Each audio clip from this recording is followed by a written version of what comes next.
નમસ્કાર, શો ટાઈમમાં આપનું સ્વાગત છે.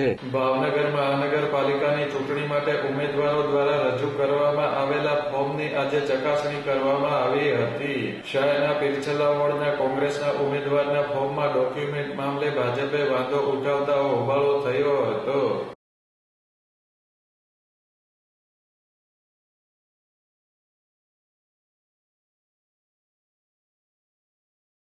પીરછલા વોર્ડના કોંગ્રેસના ઉમેદવાર સલીમ રાધનપુરીએ ફોર્મમાં રજૂ કરેલ ડોક્યુમેન્ટ મામલે ભાજપે વાંધો ઉઠાવ્યો હતો.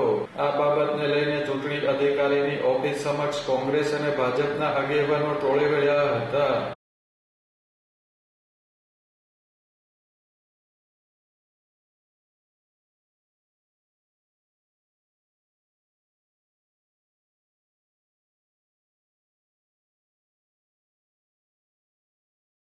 શહેર ભાજપ પ્રમુખ કુમાર શાહે ચૂંટણી અધિકારીની ઓફિસમાં પ્રવેશવાનો પ્રયત્ન કર્યો હતો, જોકે તેમને અંદર જવા દેવામાં આવ્યા ન હતા.